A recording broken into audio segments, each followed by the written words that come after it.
There's a moment for every man past 50 that nobody prepares him for. It's not deciding whether he can survive what happened to him, he already knows he can.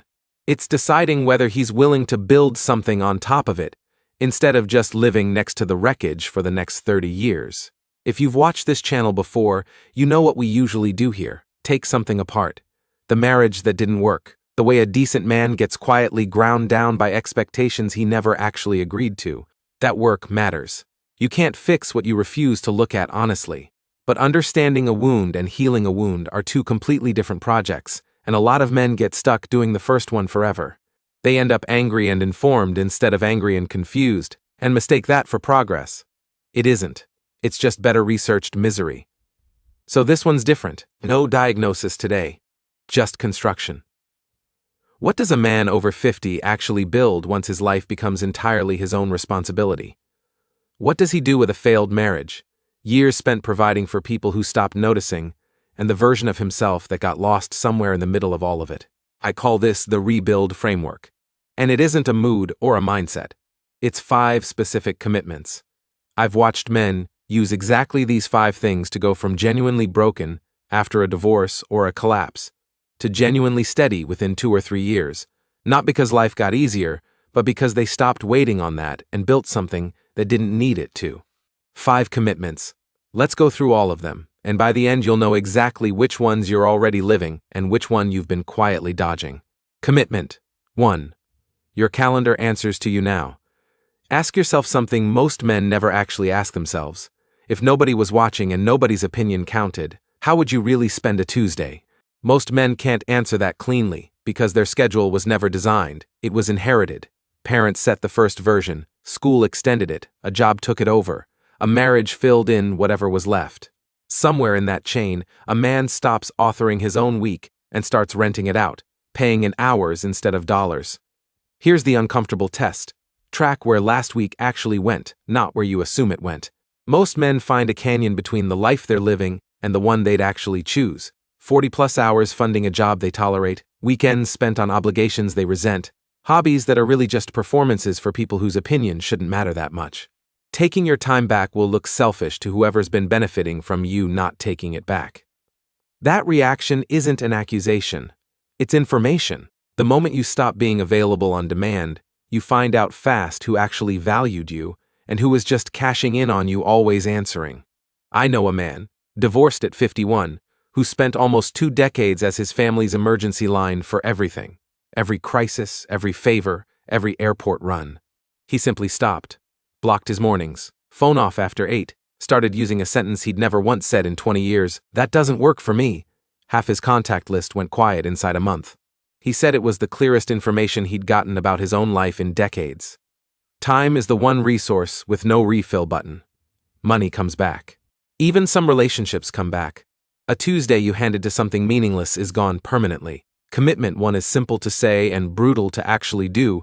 Decide where your hours go before somebody else decides for you. Commitment 2. Money as an exit door, not a scoreboard. Most men chase money for an audience. To impress a woman, to keep pace with a brother-in-law, to win at a game nobody officially declared. Plenty of them succeed at that version while staying completely trapped, because the income was never really the point. The performance was. Every dollar was already spoken for by a lifestyle built to be seen, not lived. The rebuild version isn't about impressing anyone. It's about never needing anyone's permission to live how you want. That starts with debt, and I'll be blunt about what debt actually is, not a math problem, a leash. Every payment is a piece of your future time already sold off to somebody else. Killing it aggressively isn't about being responsible, it's about buying your own options back. Then there's margin. The gap between what you earn and what you spend. That gap isn't just savings, it's stored freedom, every future no you'll ever get to say, waiting in the bank. Men with no margin can't say no to work that's killing them, can't leave what's hurting them, can't take a real shot at anything, because every decision runs through desperation instead of through them, and desperation is undefeated at making things worse. Beyond margin, build something that earns without renting out your hours. Quiet investments. A small income stream from a real skill, whatever fits your life. Not to get rich by somebody else's scoreboard. To reach the point where your money works so your time doesn't have to. When that clicks, something shifts underneath everything else. You stop tolerating things you used to tolerate, because your survival no longer runs through tolerating them. Commitment 3. A body that doesn't need anybody's help. Modern life is built to let your body quietly quit on you, and most men let it. Nothing in an average week demands anything physical. Not the job, not the commute, not the evening on a couch. Convenience removed the requirement, and a lot of men past 50 are cashing that in for a body that's stiff, soft, out of breath on one flight of stairs, and increasingly dependent on other people for things a body should just handle on its own. This isn't about chasing a physique or turning 55 into a bodybuilding era. It's about refusing dependency. A weak body is a body that needs help, and the entire point of everything else you're building is needing nobody's help for anything you can build yourself. Strength work 2 to 4 times a week, non-negotiable. Not for size, for function, moving well, carrying what needs carrying, absorbing a physical hit without it becoming an injury. Cardio on top of that, whatever you'll actually keep doing, because a heart and a set of lungs either get harder to beat or easier to beat. There's no version where they just hold still. And eat like your body still matters. Because past 50, it stops forgiving you for pretending it doesn't. Here's what almost nobody says out loud.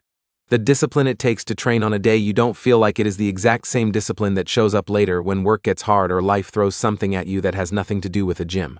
A capable body is also just rare now. Standing out physically at 55 isn't vanity. It's just what happens when everyone else quit and you didn't. Commitment 4. Don't let your thinking get outsourced. Most men stop actually learning the day they get their last diploma. After that, it's headlines instead of books, borrowed opinions instead of real reasoning, whatever the algorithm decided to feed them that morning, instead of anything they went looking for on purpose. A mind doesn't hold steady when you stop using it properly. It sharpens, or it dulls. There's no safe neutral. Read real books. History that shows the same patterns repeating for 3,000 years. Biography that shows how other men navigated genuinely hard things. This isn't about becoming academic. It's about staying nobody's puppet. A man who reads widely gets harder to manipulate because he's seen enough arguments to spot a weak one on sight. He gets harder to panic because he's seen this pattern before somewhere in history. He gets harder to sell a narrative to because he checks evidence instead of absorbing whoever's speaking loudest and most confidently. There's a real incentive for men to stop thinking independently. Compliant men are simpler to sell to and easier to steer. A man who reasons through things himself is a genuinely inconvenient person to manage, and that's exactly the point. It also makes you worth talking to. A man still growing at 55 has opinions worth hearing instead of skipping, and that alone changes who wants to be in the room with him. Commitment 5. Build something that outlives the reason you started. This is the one that actually holds the other 4 together. Most men never find a real purpose because they mistake something adjacent to it for the real thing. A career isn't purpose, it's just how the bills get paid. A hobby isn't purpose, it's just how the hours get filled. Even relationships aren't purpose on their own.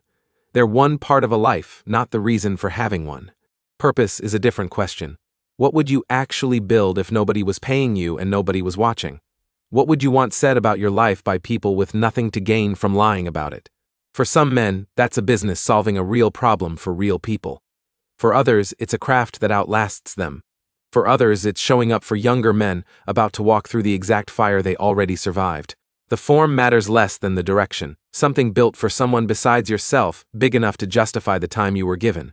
Here's what almost nobody says plainly. Men without purpose eventually go numb, no matter how comfortable they get. The car stops meaning anything. The easy schedule turns into its own kind of cage. Without something worth building toward, life becomes a long wait for the end of it. But a man with a real purpose, especially a difficult one, has an engine the comfortable man simply can't access. He has a reason to get up on the mornings it would be easier not to. I know a man who lost almost everything by 49%. Marriage, money, health, all inside about 3 years. By 53, he'd rebuilt the finances, rebuilt his body, and started mentoring teenage boys in his city who had no father around to show them anything. He told me, "I spent the first half of my life building for other people's approval. I'm spending the second half building for something that actually matters, and getting out of bed doesn't feel the same anymore. It feels like it means something." That's the rebuild framework. 5 commitments. Own your calendar, treat money as an exit instead of a scoreboard, build a body that doesn't need anybody's help, keep a mind sharp enough that nobody can rent it, and build something that outlives whatever got you started. None of this happens fast, and none of it happens by accident. All 5 are available to you starting today, regardless of your age, your bank account, or how bad the last chapter got. And here's what I've noticed about the men who actually do this work. At some point they stop talking about their ex, their divorce, or what was done to them. Not because they got numb to it, but because they got busy building something that made all of that look small by comparison. That's the actual destination. Not bitterness, not a victory lap over anyone. Just a life built deliberately enough that you can look back at everything that happened and recognize it for what it really was, material, not a verdict. Tell me in the comments which of these 5 you're already doing, and which one you've been avoiding. And if you want the full breakdown of how to actually build each pillar, subscribe. That's exactly what this channel is for.